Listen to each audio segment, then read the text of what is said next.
ነው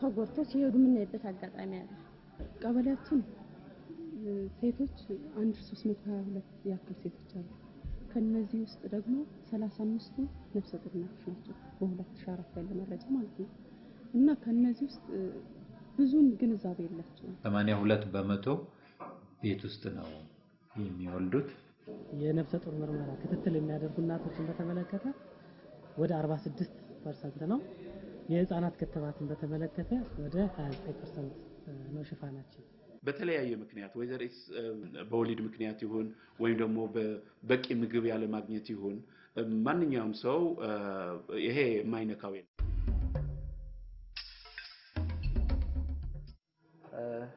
እኛ እየሰራን ያለነው እንደ ዲፓርትመንታችን ቲያትርን ህብረተሰቡ በሚገባው መልኩ በሚረዳው በራሱ ቋንቋ ተጠቅመን ነው እየሰራን ያለነው በተለይ በእናቶችና በህፃናት ሞት ዙሪያ ይዘን ነው ተውኔቶችን ይዘን ምን ሄደው ወደ ክልሎቹ ለዚህም ደግሞ በቂ ዝግጅት አድርገን አሁን በማገባደድ ላይ ነው ያለነው እኛም የበኩላችን አስተዋጽኦ እንደምናበረክት ተስፋ አደርጋለሁ በጣም ትልቅ ዓላማ ነው የተሰጠን ይህን ዓላማ ከገባ ድረስ እንደምንመጣ ተስፋ አለኝ በትክክል የህብረተሰባችንን ችግር የተገነዘቡት እንደሆነ ከጻፏቸው ስክሪፕቶች ካቀረቧቸው ዜማዎች ካቀረቧቸው ሙዚቃዎች መረዳት ችያለሁ አንዳንዱንም የተወሰኑ የሚጎሉ ነገሮች ላይ ቀድመው ስላሳወቁን ኮሜንት ማድረግ እና መልእክታቸው የተሟላ እንዲሆን ማድረግ ተሞክሯል ሌሎች የሚያዝናኑ ግን የሚያስተምሩ መንገዶችን እየተጠቀምን ስለዚህ ማህበረሰቡ እንዲማር ማድረግ ነው የዚህ ዓላማ ማለት ነው ዛሬ መጣችበት ፕሮግራምን እየዞርን የምናሳየው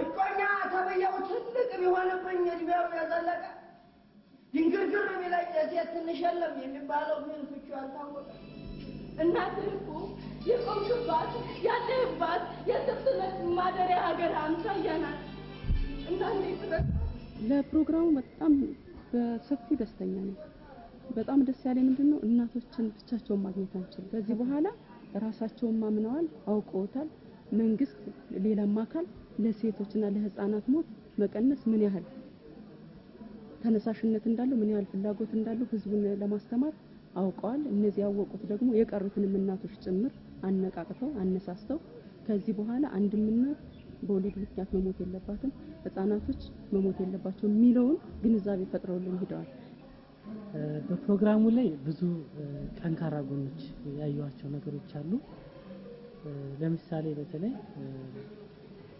ተውኔቶች በጣም ደስ የሚሉ ተውኔቶች ናቸው የሚያስተምሩ የእናቶችን ስሜት የሚጎረጉር የሚነካ ከዚህ በኋላ ላለው ቀጣይ መንገድ ራሱ እናቶች ጥሩ የሆነ አመለካከት ይዘው የሚሄዱበት ነው ብዬ ነው የማስበው ብዙ ጊዜ የሰራናቸውን ስራዎችን እናቶች ምን አይነት ችግሮች እንደሚገጥሟቸው ምን አይነት ሁኔታዎች እንዳሉ በተለይ በእናቶችና በህፃናት ላይ ቁጭ ብለው ስለተከታተሉት ይሄ ፕሮግራም ትልቅ መልእክት ያስተላልፍልን ስለሆነ በዚህ ፕሮግራም እናቶች ጥሩ የሆነ ግንዛቤ ተፈጥሮላቸዋል ማለት ይቻላል እነዚህ ሙዚቃና ድራማ እና ግጥም ምን አይነት ኃይለኛ መሳሪያ እንደሆኑ ለእንደዚህ አይነት ኮሙኒኬሽን ተገነዝቤያለሁ ሴት ማወራዎችን የከተማው ነዋሪ ሴቶችን የሚያጠቃልል ነው ጥሩ ነው ቀጣይ እንዴት እንስራ የሚለውን ነገር ከድራማውም እንደተረዳነው አብሮ ትምህርት ሰጪ ሆኖ ኤችአይቪን በተመለከተ ፊስቱላ ላይ በተመለከተ ቀረበው ድራማ ሳቢና ትምህርት ሰጪ ነው ብለን እናስብበት በውስጡ የያዛቸው ኃይሎች በሙሉ አዲስ ጉልበት ያላቸው ጥሩ ግንዛቤን መጀመሪያ ራሳቸው ይዘው ወደ ህብረተሰብ ውስጥ ያንን ግንዛቤያቸውን ለረጅም ጊዜ ሊያሰራጩ የሚችሉ ስራቸው ስለሆነ ብቻ አይደለም። እነዚህ ልጆች ስራ ብቻ ሳይሆን እንደ ፕሮፌሽን ሳይሆን ዲቮትድ ናቸው። በቃ እንደ ሃይማኖታቸው ነው ያዩ። ሙዚቀኞች ስናወጣ ኢትዮጵያዊ ጉዳዮች ላይ የሚዘፍኑ የሚያቀነቅኑ ሙዚቀኞችን ኢትዮጵያዊ የሆኑ ጉዳዮችን በደንብ ግንዛቤ በመፍጠር የሚሰሩ ቲያትረኞችን በሌሎችም መስኮች እንደዚህ ለማውጣት ስለምንፈልግ ያንን ዓላማ የምናሳካበት አንዱ ነው። 13 ወረዳዎችን ወይም በሁለት ክልሎች ሰርተን ተመልሰናል። በጣም አስደሳችና ደስ የሚል ጉዞ ነበር። በተጨማሪም እንደ ሀገር እንደ ዜግነቴ የሚገባኝ ተወጥቼበት የተመለስኩበት ጉዞ ነበር። አንዲት እናት በወሊድ ምክንያት ሞትም የተወለዱ ህጻናት ሁሉ ያድጋሉ ብለን ነበር የተነሳ ነው። በሁሉም ጉዞ ዘመቻ ላይ በ13 ወረዳዎች የእናትና የህጻናት ሞት ለመቀነስ ተሳትፌያለሁ እና በዚህ ካምፔን ላይ በጣም ብዙ ለውጦችን አይቻለሁኝ። እኔ ድሮ ከማውቃቸው ነገሮች የተለየ ማለት ነው። ብዙ ነገር በእነኚህ ልጆች አማካይነት መፍጠር እንችላለን። እነኚህ አራያ ሆኖ ሌሎች እንደነሱ ያሉ ወጣቶች በየቦታው ይፈጠራሉ የሚል እምነት አሳድሮብኛል።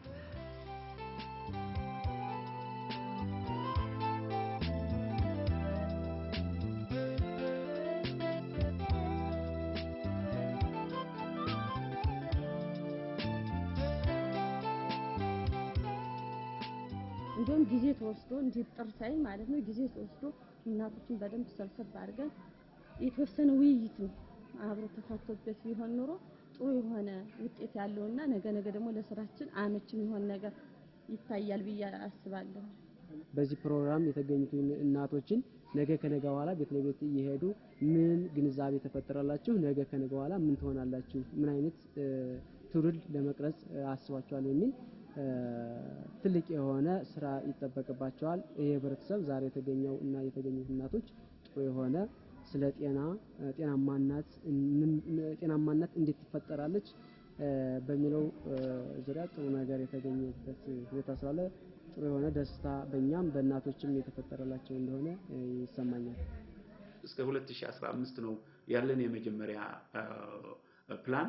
ግን የኛ ስራ የኢትዮጵያ እነዚህ የእናቶችና የህፃናቶች ሞት እስካላበቃ ድረስ የኛ ስራ ማያበቃ።